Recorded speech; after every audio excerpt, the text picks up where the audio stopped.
জাতীয় ভোটার দিবসে বরঙ্গা তৃণমূলের পথসভা বিজেপিকে কটাক্ষ বরঙ্গা তৃণমূল সভাপতি মাহে আলমের। প্রাক্তন মুখ্যমন্ত্রী বিমান বসুর বাড়ি বাংলাদেশে, বিজেপির বহু বিধায়কের বাড়ি বাংলাদেশে, তবু তারা নিজেদের স্বদেশী বলে দাবি করেন।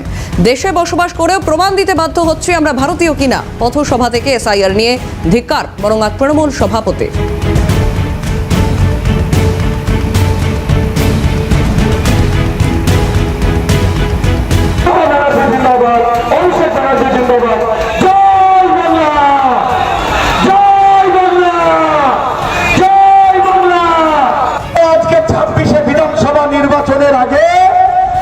বিজেপি কেন এসআইআর করা আজকে লাইনে দাঁড়াবে?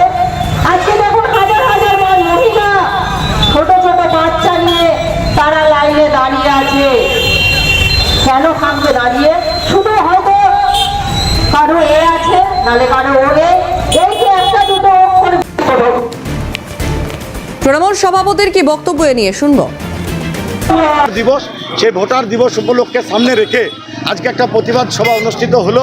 যে আজকে যেভাবে ভারতবর্ষের নির্বাচন কমিশনার তথা বিজেপির যে দালালি করছে এবং চক্রান্ত করে যেভাবে বাংলার লক্ষ লক্ষ কোটি কোটি মানুষকে আজকে এসআইআর নামে যেভাবে লাইনে দাঁড় করে আজকে তারা পেরেশানিতে ফেলেছেন, তারই প্রতিবাদে আজকে এই প্রতিবাদ সভা অনুষ্ঠিত হলো।